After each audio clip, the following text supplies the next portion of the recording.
Ladies and gentlemen, I want you to hear me on this. Everybody has a problem with time. Time is the great equalizer. It doesn't care where you're from, how much money you have, or what kind of pain you've been through. We all get 24 hours, no more, no less, but what separates winners from warriors is how we use it. See, some people waste time, others invest it. Some run from it, others run with it. But the truth is, whether you're ready or not, time keeps moving. And the question is, are you moving with it or making excuses while it leaves you behind? Ladies and gentlemen, time is not the problem. Your priorities are. You see, so many people look at the clock, glance at the calendar, dread obligations that pile up, and they say, I just don't have enough time. But let me tell you something, 24 hours is all we get. Not one more, not one less. The real issue is not the hours on the clock. It's what you choose to do with them. It starts here. Your priorities define your use of time. Let me ask you, when was the last time you sat down, looked at your day, and asked yourself, if nothing else were to get done today, what one thing would make me feel like this day was a success? That one question, if asked honestly, can shift everything. Because you see, if it's not important enough to you, it won't get done. If achieving a goal, nurturing a relationship, pursuing a dream doesn't rise to the top of your list, your time will be swallowed up by what's screaming the loudest, not what's most meaningful. Your priorities tell time how to serve you. People will say, I'd get in shape, I'd read more, I'd launch that project, if only I had time. But I'm here to say you don't lack time. You lack a compelling enough reason to redirect little moments toward your values.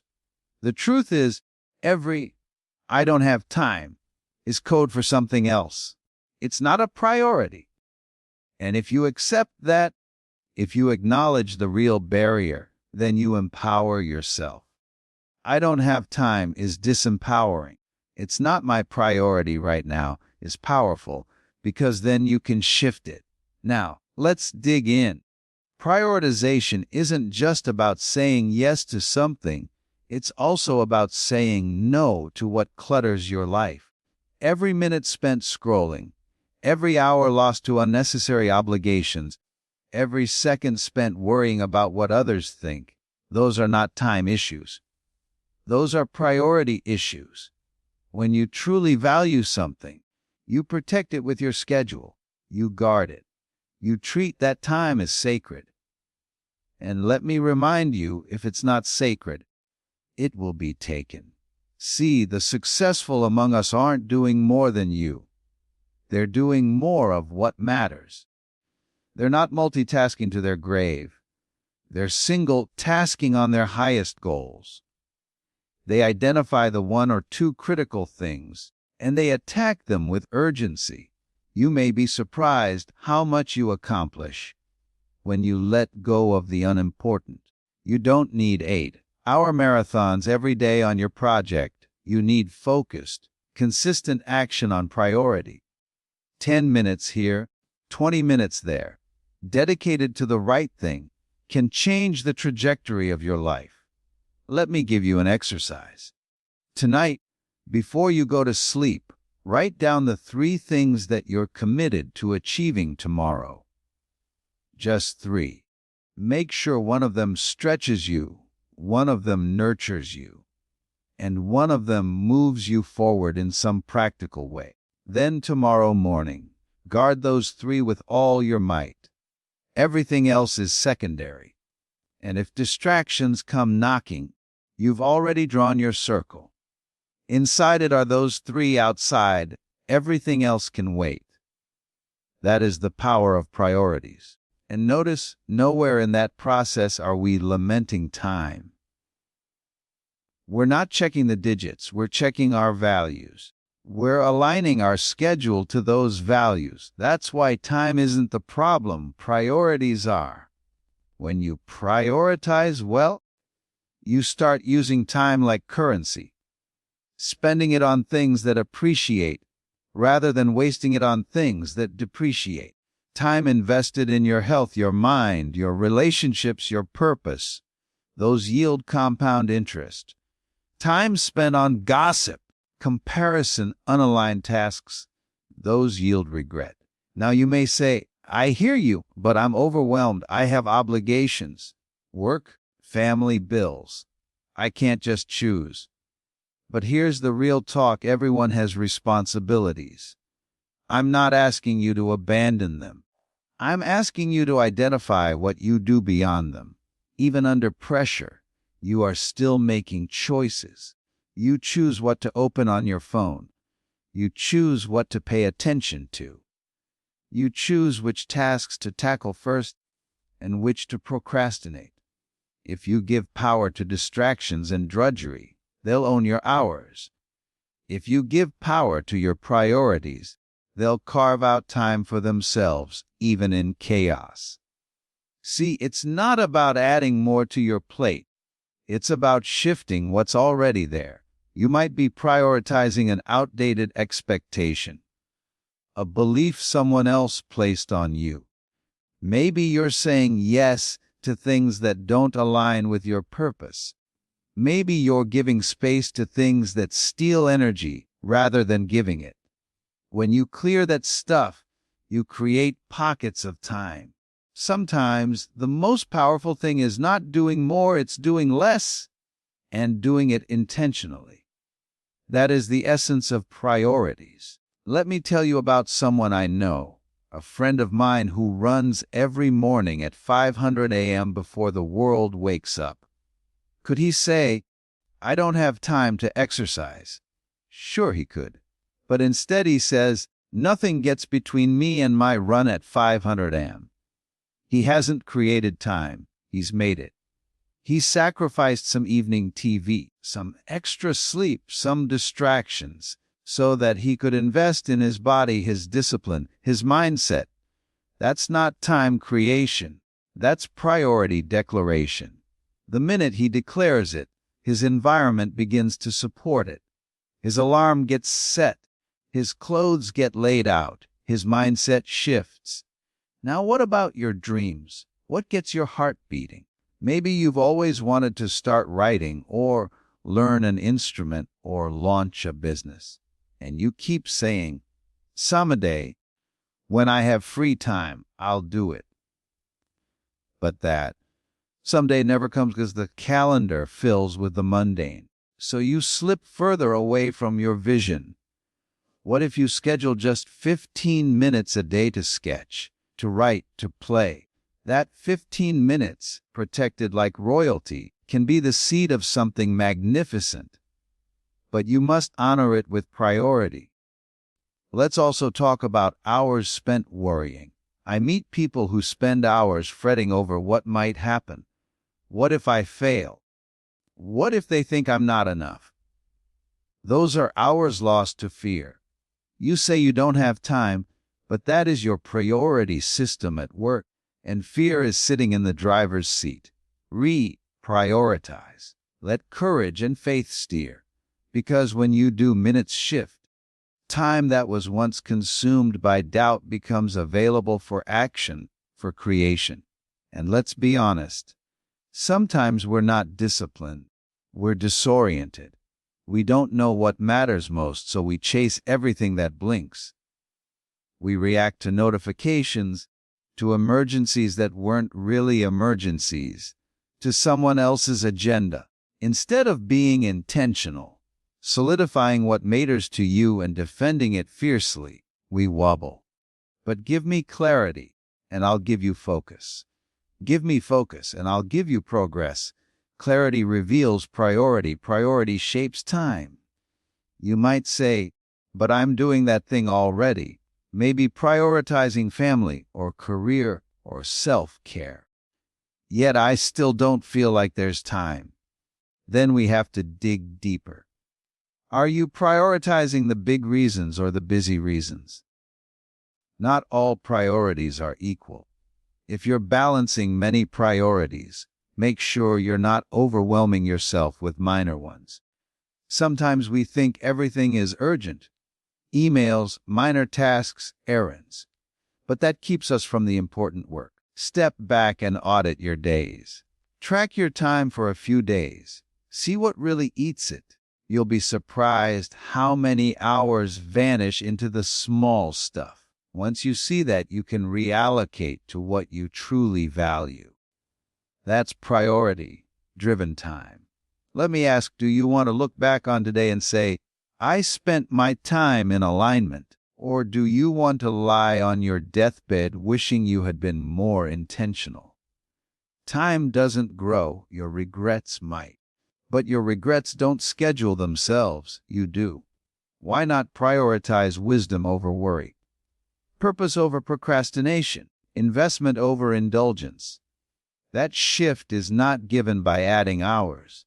It's given by committing to what matters and relentlessly defending it. That is your power.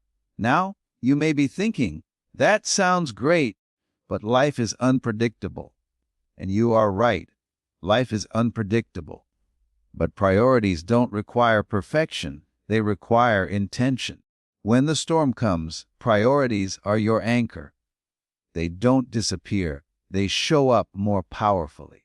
You may lose a chunk of time to crisis, but if your priorities are clear, you know how to return quickly. Instead of wandering, you rebuild piece by piece with purpose. Time returns to you, not because you chase it, but because you aligned your heart with what matters. So as you go on today, remember, time isn't the root problem. It's what the clock shows. But your priorities are what guide your life. When you shift them, you don't get more time. You use the time you have to become more. You make time, not just find it. You don't just manage time, you master it. And when that happens, ladies and gentlemen, people say it all the time. I need to find time. If I could just find the time, I'd start working on myself. I'd chase my dream if I could just find time in my schedule. But let's get something straight right now. You don't find time. Time is not something lying around like spare change. You don't find it behind the couch. You don't find it at the bottom of your inbox. You make time. You decide that what you care about is worth rearranging your life for. That's how it works. You create space for what matters most to you, or you settle for a life full of reasons and regrets. When people say they can't find time, what they're really saying is, I haven't decided yet that this matters more than my distractions.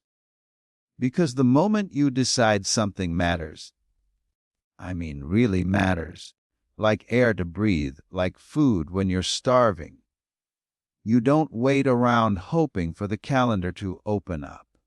You open it. You carve time. You cancel things that don't align. You wake up earlier. You say no when it's uncomfortable. You remove what's in the way. That's what making time looks like. Nobody is handed free time. I don't care how successful they are. They didn't get a magical 25th hour. They made hard choices. They sacrificed ease for excellence. They sacrificed comfort for calling. They looked at the noise of the world and said, that's not for me right now, because I have something bigger I'm building. That's what you have to do, because the people who move the needle in their lives are not the ones waiting for time. They're the ones demanding that time serve their vision, not just their obligations. Think about it like this. Your schedule is not just a list of appointments. It's a mirror.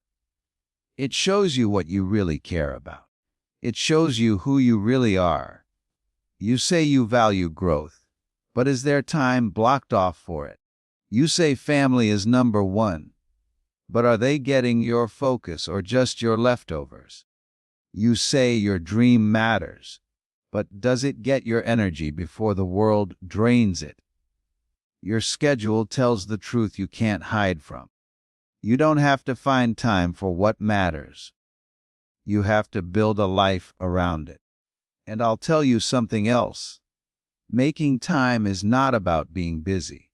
It's about being deliberate. You can be busy all day long and still not get anywhere. You can be booked from sunup to sundown and still be starving inside because nothing you're doing is feeding your soul. Busy is not the same as aligned. Just because your calendar is full doesn't mean your life is. We all have tasks. We all have things to do. But the question is, do your hours match your intentions?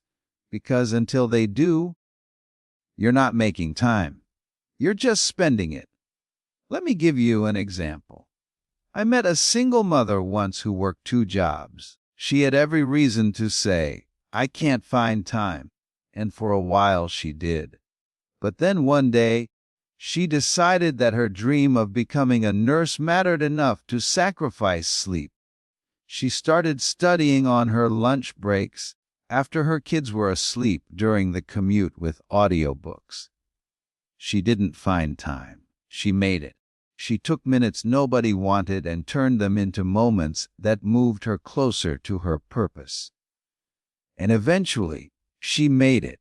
Not because life gave her time, but because she took it from the jaws of "I can't." That's what it takes. You might not have hours a day. You might not have the perfect environment. But you do have choices. You have power over where your attention goes. 5 minutes of focus beats 50 minutes of distraction. 10 minutes of consistent action beats hours of procrastination. Don't wait for free time. Use the small windows. Stack them. Don't say, "It's not enough." It is. Because minutes, when multiplied by consistency, equal momentum. And momentum is how you move mountains. There's a difference between people who wish for things and people who work for them. Wishing doesn't require any commitment. It doesn't challenge your schedule. It doesn't demand a single change in how you live. But working, that requires reordering your life around your purpose. That requires saying, "This thing I want, this life I imagine, I want it so badly I'm willing to be uncomfortable. I'm willing to trade ease for excellence. I'm willing to protect my priorities with my schedule." And that kind of discipline, it's not easy. You're going to have to say no to people who don't understand. You're going to have to cancel plans sometimes. You're going to have to shut off the noise, log out of social media, and tell yourself, "This matters more right now." Because if you don't protect your time, someone else will spend it for you. The world is always ready to waste it. There's always something urgent trying to look important. But urgency is not importance. Noise is not purpose. If you don't know what matters to you, you'll spend your life chasing someone else's idea of success. And here's something else that's real: making time will cost you. It might cost you comfort. It might cost you sleep. It might cost you the approval of people who liked you better when you were easier to access. But the reward? Oh, the reward is waking up every day knowing you're living on purpose, that you're not just passing time. You're investing it. You're multiplying it. Because when you do what matters, the time you spend becomes energy, joy, legacy. When you stop looking for time and start making it, you stop drifting and start designing. And let's talk about excuses, because they're seductive. "I'm too busy. I'm too tired. No's not the right time." But let's be honest, those aren't schedules talking. Those are fears dressed up in professional language. I'm too busy usually means I'm scared to start. I'm too tired often means I've been spending my energy on things that don't fill me. No's not the right time usually means I'm afraid to fail. You've got to call out those lies. You've got to challenge them. Because the truth is, no one's coming to rearrange your life for you. If you don't fight for your time, it will be eaten alive. You don't need the perfect moment. You need the present one. You don't need 3 hours of silence. You need 15 minutes of decision. You don't need a clear path. You need a reason big enough to walk through the mess. You make time when your why is stronger than your excuses. That's when the shift happens. That's when you start living with urgency, not delay. That's when you look at your day not as something to survive, but as something to shape. That's when time starts to work for you. And once you realize that, once you experience the power of deciding, I will make time for what matters, your whole life begins to shift. You start treating time as sacred. You stop letting distractions steal your future. You begin waking up with intention. You build days that build dreams. You step into ownership, and when you do that, you no longer need to find anything, because you become the kind of person who creates the time, the space, the opportunity to rise.